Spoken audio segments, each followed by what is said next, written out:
ओम शांति। आज 25 अगस्त 2022 के बाबा के साकार महावाक्य। आज हमारी प्राण प्यारी दादी प्रकाशमणि जी का स्मृति दिवस है। आज 15वां स्मृति दिवस है। तो आज के बाबा के महावाक्य सुनते हैं। बाबा कहते, मीठे बच्चे, तुम संगम युगी ब्राह्मणों का धर्म और कर्म है ज्ञान अमृत पीना और पिलाना। तुम नरकवासी को स्वर्गवासी बनाने की सेवा करते हो। प्रश्न है, तुम ब्राह्मणों को कर्मों की किस गुह्य गति का ज्ञान मिला है? उत्तर है, अगर बाप का बनने के बाद कभी भी अपनी कर्मेंद्रियों से कोई पाप कर्म किया तो एक पाप का 100 गुना दंड बन जाएगा। ये ज्ञान तुम ब्राह्मणों को है, इसलिए तुम कोई भी पाप कर्म नहीं कर सकते हो। अभी तुम ब्राह्मणों का लक्ष्य है सर्व गुण संपन्न बनना, इसलिए तुम अपने अवगुणों को निकालने का ही पुरुषार्थ करो। अब गीत है, भोलेनाथ से निराला कोई और नहीं, गौरीनाथ से निराला कोई और नहीं। उनका डमरू डम डम बोले, अगम निगम के भेद खोले। अभी बाबा कहते, ओम शांति। बेहद के बाप शिव बाबा का नाम है भोलानाथ। जरूर मनुष्य से देवता बनाने वाला भी वही है। मनुष्य तो सब हैं आसुरी संप्रदाय, वह मनुष्य को देवता बना न सके। उनके लिए ही गाया हुआ है कि मनुष्य से देवता किए करत ना लागी वार। देवता रहते हैं अमर लोक सतयुग में, ये है मृत्यु लोक। जरूर बाप शिव बाबा आकर मृत्यु लोक में अमर कथा सुनाएंगे अमर बनाने के लिए। अब मनुष्य से देवता किए करत न लागी वार। अब ये किसको कहा जाए? जरूर शूद्रों को ही एडॉप्ट करता होगा ना। तो कहेंगे कि शूद्र वर्ण के मनुष्यों को ब्राह्मण वर्ण में ले आते हैं। इतने सभी बच्चे कहते हैं कि हम ब्रह्मा कुमार कुमारी हैं, ब्रह्मा की संतान हैं। प्रजापिता है तो उनको जरूर धर्म के बच्चे होंगे। मुख वंशावली हैं तो भी जरूर माता पिता चाहिए ना। मम्मा की भी मुख वंशावली कहेंगे। बाबा मना ब्रह्मा बाबा की और शिव बाबा की भी मुख वंशावली। तो दादे की ये ब्रह्मा बाबा की भी मुख वंशावली ठहरी। कुख वंशावली का यहाँ नाम ही नहीं। वे कलयुगी ब्राह्मण हैं कुख वंशावली, और तुम ब्राह्मण हो मुख वंशावली। वे ब्राह्मण तो एक दो का हथियाला बांधते हैं विष पिलाने के लिए, और तुम ब्राह्मण अमृत पिलाने परमात्मा से हथियाला बंधवाते हो, हथियाला बांधते हो। कितना अंतर है ना? अंतर कितना अंतर है। वे नरकवासी बनाने वाले और ये स्वर्गवासी बनाने वाले। ज्ञान अमृत से मनुष्य से देवता बनते हैं। हम ईश्वर की औलाद बनते हैं तो फिर मदद भी मिलती है ना मदद, तो फिर मदद भी मिलती है। सगे और लगे भी है ना। लगे बच्चों को इतनी मदद नहीं मिलेगी जितनी सगे बच्चों को। बाप का लव भी सगों पर ही रहता है। बाप का लव भी किस पर रहता है? सगों पर ही रहता है। जो बाप के सगे हैं, बाप के आज्ञाकारी हैं, बाप के सच्चे बच्चे हैं, उन पर ही शिव बाबा का लव रहता है। सगा बच्चा नहीं होगा तो फिर भाई के बच्चों को लव करना पड़ेगा, वह धर्म का बच्चा बनाना पड़ेगा। अभी तुम वर्णों को जानते हो, है ना? 4 वर्ण हैं, सूर्यवंशी, चंद्रवंशी, वैश्यवंशी, शूद्रवंशी। तो अभी तुम वर्णों को जानते हो। भल विराट स्वरूप बनाते हो, परंतु उन्हों की हिस्ट्री ज्योग्राफी कोई बता न सके कि इनसे क्या होता है। अभी बाप शिव बाबा समझाती हैं कि ये चक्र, ड्रामा का चक्र सृष्टि चक्र का फिरता ही रहता है। इतने जन्म देवता धर्म में, इतने जन्म क्षत्रिय वर्ण में, यहाँ कोई गपोड़े की बात नहीं। ये जो ज्ञान है ये सच्चा ज्ञान है, तो यहाँ कोई गपोड़े की बात नहीं है। 84 जन्म सिद्ध कर बतलाते हैं। सतो प्रधान, फिर सतो रजो तमो, जरूर इतने जन्म जरूर सबको बनना है। देवताएं जो सतो प्रधान थे वही फिर आकर तमो प्रधान बन गए हैं। अब ये मनुष्य सृष्टि का झाड़ जर्जरीभूत हो गया है, अर्थात कब्र दाखिल है। ये है कयामत का समय। सभी का पुराना हिसाब किताब चुकता होना है और नया जन्म होना है। चौपड़ा होता है धन का, यहाँ फिर चौपड़ा कर्मों के खाते का है, आधा कल्प का खाता है। मनुष्य जो पाप कर्म करते हैं वो खाता चलता, मनुष्य जो पाप कर्म करते हैं वो खाता चलता आया है। ऐसे नहीं कि एक ही बार सजा भोगने से खाता चुकता हो जाता है, नहीं। पाप आत्मा कैसे बने? प्रतिदिन कर्मों का बोझा चढ़ते चढ़ते बिल्कुल ही तमो प्रधान बन पड़ते हैं। कोई फिर कहती है कि सन्यासी जब सन्यास करते हैं तो वे क्यों तमो प्रधान होने चाहिए, परंतु बाप कहती हैं उनका है रजो प्रधान सन्यास। अभी तुमको मिलती है श्रीमत, वे तो ही मनुष्यों की मत। अभी हमको श्री श्री शिव बाबा से मिलती है श्रीमत, वो सब तो है मनुष्यों की मत, समझे। तो अब बाबा कहते हैं कि वे तो हुई मनुष्यों की मत। जैसे लोग कहते हैं कि हम मोक्ष को पाते हैं, परंतु कैसे? सभी एक्टर्स को तो यहाँ हाजिर जरूर रहना है, वापस जा नहीं सकते। गीता में भी बहुत ऐसी बातें लिख दी हैं। पहली बात है सर्वव्यापी की। अब तुम बच्चों के अंदर है बाप की याद, बाप शिव बाबा की याद, रचता बाप और साथ में बाप की रचना। सिर्फ बाप नहीं, उनकी रचना को भी याद करना पड़े। अपना धंधा धूरी भी करते हो और साथ साथ मूल वतन माना परम धाम, सूक्ष्म वतन शिव बाबा की बायोग्राफी ब्रह्मा विष्णु शंकर को भी जानते हो। फिर संगम युग के जगदम्बा जगत पिता को भी जान लिया है। जगदम्बा सरस्वती गाई जाती है, उनके चित्र अनेक हैं, वास्तव में मुख्य एक है जगदम्बा सरस्वती।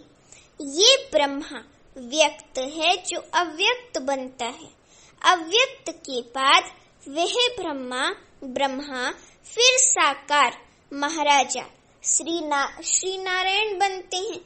फिर 84 जन्म शुरू होते हैं। अब तुम धंधा धूरी भी करते रहते हो तो कर्मेंद्रियों से ऐसा कोई पाप कर्म नहीं करना है जो विकर्म बन जाए, नहीं तो सर्व गुण संपन्न बन नहीं सकेंगे। गाती है ना कि मुझ निर्गुण हारे में कोई गुण नहीं। इस समय है ही झूठ खंड कलयुग, सच खंड स्थापन करने वाला एक बाप शिव बाबा है। इस समय सभी मनुष्य मात्र निधन के बन गए, माना किसी का कोई धनी धोनी नहीं है। अभी तुम बच्चों में कोई भी अवगुण नहीं होना चाहिए। सबसे पहला अवगुण है देह अभिमान का। देही अभिमानी माना आत्म अभिमानी बनने में बहुत मेहनत है। देह अभिमान के कारण ही और सब विकार आते हैं। अहंकार है पहला नंबर शत्रु। बाप डायरेक्ट कहते हैं कि लाडले बच्चे देह का अहंकार छोड़ो। मुझे तो देह है नहीं, मैं इन ऑर्गन्स द्वारा आकर बतलाता हूँ। तुम इन ऑर्गन्स से सुनते हो, तुम इन ऑर्गन्स से सुनते हो और समझते हो, सुनते हो और समझते हो।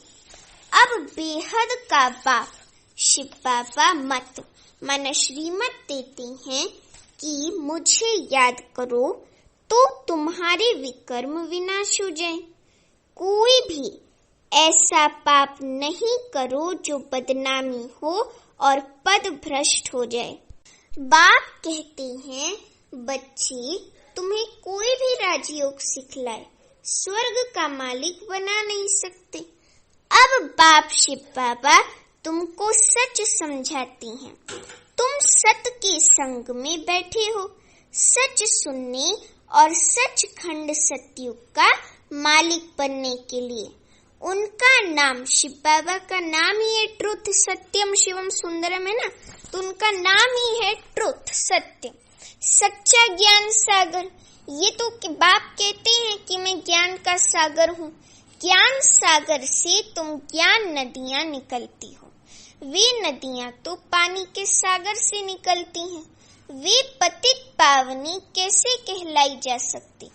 पतित पावन तो परमात्मा होगा ना, जो ज्ञान का सागर है। वे गंगा सारी दुनिया से थोड़ी ही जाएगी। ये तो बेहद के पाप शिव बाबा का ही काम है। तो तुम शूद्र से ब्राह्मण बनते हो। ब्राह्मण है चोटी, परंतु अब सतो प्रधान नहीं कहेंगे, क्योंकि अभी सब पुरुषार्थी हैं, सेवा कर रहे हैं, ईश्वरीय संतान है, शिव बाबा की ईश्वरीय औलाद संतान है। इसलिए ब्राह्मणों का बहुत मान है, क्योंकि भारत को स्वर्ग भी तुम बनाते हो। ऐसे नहीं कि लक्ष्मी नारायण भारत को स्वर्ग बनाते हैं, ये तो बाप बनाते हैं ब्राह्मणों द्वारा, न कि देवताओं द्वारा। पुरानी दुनिया में आकर बाप को नई सृष्टि रचनी है। पुरानी दुनिया में आकर बाप को नई सृष्टि रचनी है। बेहद के बाप ने नया मकान स्वर्ग बनाया।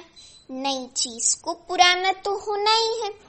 लौकिक बाप भी नया मकान बनाते हैं तो जरूर पुराना होगा। ऐसे नहीं कि बाप ने पुराना किया, नहीं। सतो प्रधान से तमो प्रधान हर चीज जरूर बनेगी। वैसे ही सारी सृष्टि, बाबा कहते कि वैसे ही सारी सृष्टि भी नई से पुरानी होगी जरूर। अब देह के सब धर्म आदि छोड़ अपने को आत्मा समझो। बाप सभी बच्चों के लिए कहते हैं कि अब खेल पूरा होता है, अब घर चलना है। भूल तो नहीं गए हो? मैं तुमको सहज राजयोग सिखलाने आया हूँ। हम 5000 वर्ष पहले भी मिले थे। मैंने तुमको राजयोग सिखलाया था, याद है ना? भूल तो नहीं गए हो?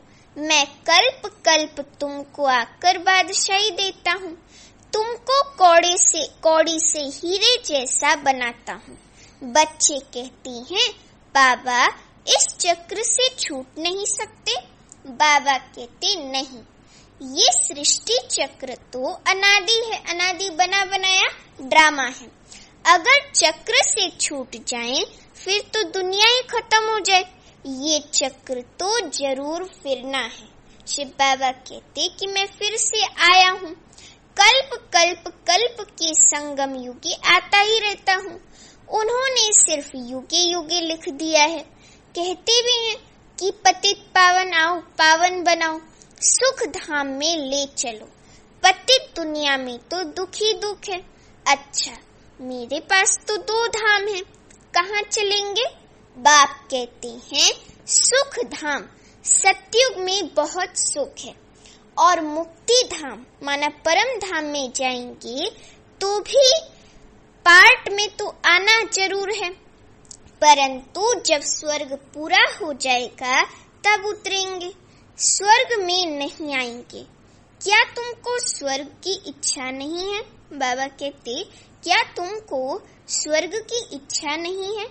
तुम नरक में माया के राज्य में ही आने चाहते हो। उस समय भी पहले सतो होगा, फिर रजो तमो होगा। जो पवित्र आत्मा आती है वह पहले दुख पा न सके, आने से ही थोड़े पाप करेंगे, परंतु आत्मा को सतो रजो तमो से पास करना है। इस चक्र को भी समझना है। अभी तुम फाइनल अवस्था में नहीं जा सकेंगे। स्कूल में भी 12 मास के बाद इम्तिहान होता है, फाइनल होता है ना, फाइनल एग्जाम होता है। एक्चुअली 3 एग्जाम होते हैं, तो यूनिट टेस्ट, फिर हाफ ईयरली एग्जामिनेशन, फिर उसके बाद फाइनल एग्जाम, फिर नेक्स्ट क्लास में जाते हैं। समझे? जैसे अभी क्लास 5 में मानो तो क्लास 6 में जाएंगे, तो ऐसे जो है अलग अलग क्लास में जाते हैं फाइनल एग्जाम के। तो 3 तरह के एग्जाम होते हैं लौकिक स्कूलों में।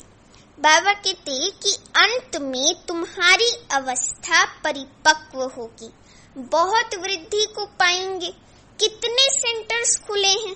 सेंटर्स के लिए तो बहुत कहते हैं, परंतु टीचर्स इतनी तैयार नहीं है। फर्स्ट क्लास शिफ्ट होती है अमृत वेला, कोई सवेरे नहीं आ सकते हैं, तो लाचारी हालत में शाम को भी आवे। स्कूल में अभी 2 बार शिफ्ट होती है। अच्छा, बच्चों ने समझा। बाप सभी सेंटर्स के बच्चों को समझा रहे हैं। बच्चे रात को अपना रोज पोता मेल निकालो। तो आज हमारा रजिस्टर खराब तो नहीं हुआ, कोई भूल तो नहीं की, फिर बाप से माफी लेनी चाहिए। शिव बाबा हमको माफ करना, आप कितने मीठे हो। भगवान कहती हैं कि मैं तुमको मास्टर भगवान माना देवी देवता भगवान भगवती बनाता हूँ स्वर्ग का, तुम मेरी आज्ञा मानो ना। नंबर 1 फरमान है कि देही अभिमानी आत्म अभिमानी बनो, विकार में मत जाना, ये महा दुश्मन है। इन पर जीत न पाई तो पद भ्रष्ट हो, कुल कलंकित बन जाएंगे। माया बड़ी प्रबल है, लड़ाई है दीवे और तूफान के गीत भी है ना, ये कहानी है दिए की और तूफान की। तो ये लड़ाई है दीवे और तूफान की, एक बल से लड़ाई, एक बल से लड़ाई बलवान की, निर्बल से लड़ाई बलवान की। इसमें तो बहादुरी दिखानी पड़े। हम बाप शिव बाबा की बने हैं, फिर ये माया कैसे विघ्न डाल सकती है।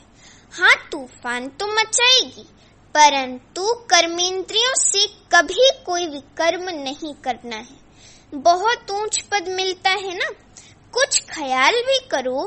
तुम किसको कहेंगे कि हम नर से नारायण बनने के लिए पढ़ते हैं, तो सब हंसी उड़ाएंगे। यहाँ तो धारणा चाहिए, यहाँ तुमको पक्का करना है कि मैं तो आत्मा हूँ, आत्मा हूँ। तब ही सतो प्रधान बन बाप शिव बाबा के पास जाएंगे, है ना। तभी बाप शिव बाबा के पास जाएंगे, फिर बाप स्वर्ग में भेज देंगे। अच्छा, मीठे मीठे सीखी लदी नंबरवार पुरुषार्थ अनुसार बच्चों प्रति मात पिता बाप दादा का याद प्यार और गुड मॉर्निंग। रूहानी बाप की रूहानी बच्चों को नमस्ते। अभी हम रूहानी बच्चों की रूहानी मात पिता बाप दादा को याद प्यार गुड मॉर्निंग और नमस्ते। अभी धारणा के लिए मुख्य सार। पहली पॉइंट, अपना रजिस्टर खराब ना हो इसका ध्यान रखना है। बाप की आज्ञा मान देही अभिमानी माना आत्म अभिमानी बनना है। कर्मेंद्रियों से कोई भी भूल नहीं करनी है। दूसरी पॉइंट, सर्व गुण संपन्न बनने के लिए कर्मेंद्रियों से ऐसा कोई पाप कर्म न हो जाए जिसका विकर्म बन जाए। पुराना हिसाब किताब चुकतू करना है। वरदान है, अपने भाग्य की स्मृति से सदा खुशी में डांस करने वाले खुश नसीब भव। अपने भाग्य की स्मृति से सदा खुशी में डांस करने वाले खुश नसीब भव। अभी वरदान का स्पष्टीकरण है। अमृत वेले से रात तक आप ब्राह्मण बच्चों को जो श्रेष्ठ भाग्य मिला है उस भाग्य की लिस्ट सदा सामने रखो और यही गीत गाते रहो कि वाह मेरा श्रेष्ठ भाग्य, जो भाग्य विधाता स्वयं भाग्य विधाता शिव बाबा ही अपना हो गया। इसी नशे में सदा खुशी की डांस करते रहो। कुछ भी हो जाए, मरने तक की भी बात आ जाए, लेकिन खुशी नहीं जाए। शरीर भले छूट जाए लेकिन खुशी न जाए। शरीर चला जाए कोई हर्जा नहीं, लेकिन खुशी नहीं जाए। अभी स्लोगन है, हर्षित मुख रहना है तो साक्षीपन की सीट पर बैठ दृष्टा बनकर, साक्षी दृष्टा बनकर हर खेल को देखते देखते चलो। हर्षित मुख रहना है तो साक्षीपन की सीट पर बैठ साक्षी दृष्टा बनकर हर खेल को देखते चलो। अभी दादी प्रकाशमणि जी के 15वें स्मृति दिवस पर उनके अनमोल महावाक्य संपन्नता व संपूर्णता की समीपता की निशानियां।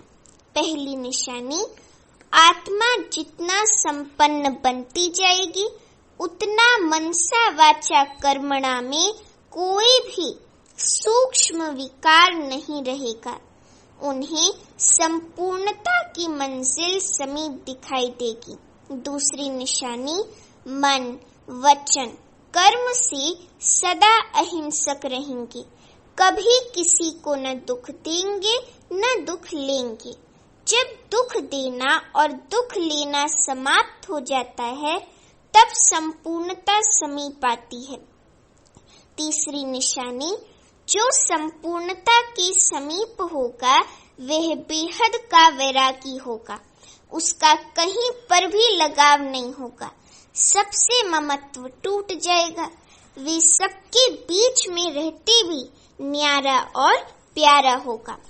चौथी निशानी, उन्हें कोई भी पुरानी वस्तु तत्वों सहित अपनी तरफ आकर्षित नहीं करेगी। वे सदा एक बाप की ही आकर्षण में रहेगा। बुद्धि में एक बाप की याद अर्थात एकाग्र वृत्ति होगी।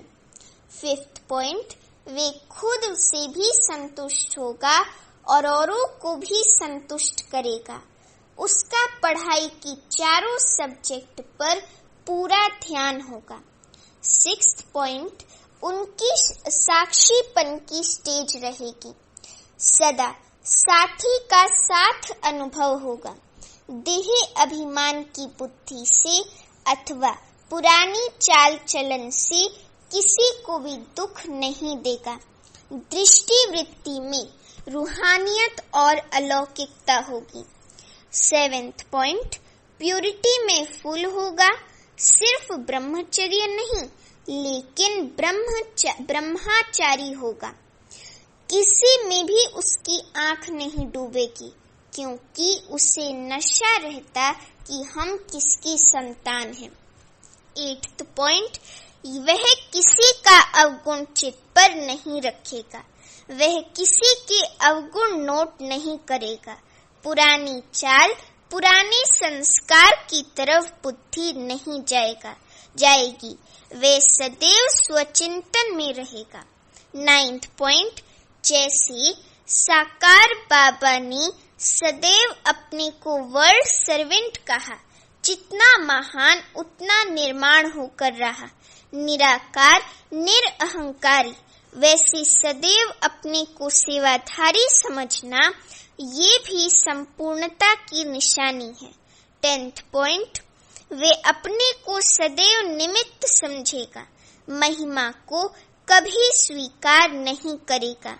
महिमा होगी जरूर क्योंकि सेवा की है, लेकिन निमित्त समझने के कारण मुख से बाबा बाबा ही निकलेगा। वे महिमा में खुश नहीं होगा और निंदा से घबराएगा नहीं। दोनों में स्थिति समान होगी। 11th पॉइंट, वह सबका संबंध एक बाबा से ही जुड़ाएगा। उसके मुख से बाबा के प्रति स्नेह के बोल निकलेंगे। प्यारे बाबा ने हमें अपनी प्यारी से प्यारी चीज दिव्य बुद्धि की सौगात दी है। उस सौगात को संभाल कर रखेगा। 12th पॉइंट, ज्ञान का तीसरा नेत्र सदा खुला रहेगा। ज्ञान नेत्र खुला होने कारण सदैव समर्थ संकल्प चलेंगे। यह भी संपूर्णता की निशानी है। 13th पॉइंट, उसका हर कर्म श्रीमत प्रमाण होगा। श्रीमत में कभी मनमत मिक्स नहीं करेगा। दिव्य बुद्धि के आधार पर हर कर्म होता रहे, ये भी संपूर्णता की निशानी है। 14th पॉइंट, वह आज्ञाकारी वफादार होगा। एक बल, एक भरोसा, सर्व संबंध एक शिपावा से, किसी तरफ भी झुकाव नहीं, ऐसा लगाव झुकाव से मुक्त होगा। 15th पॉइंट, उन्हें कोई भी परिस्थिति नथिंग न्यू लगेगी। 5000 वर्ष की बात ऐसे अनुभव होगी जैसे ये तो कल की बात है। अच्छा, ओम शांति।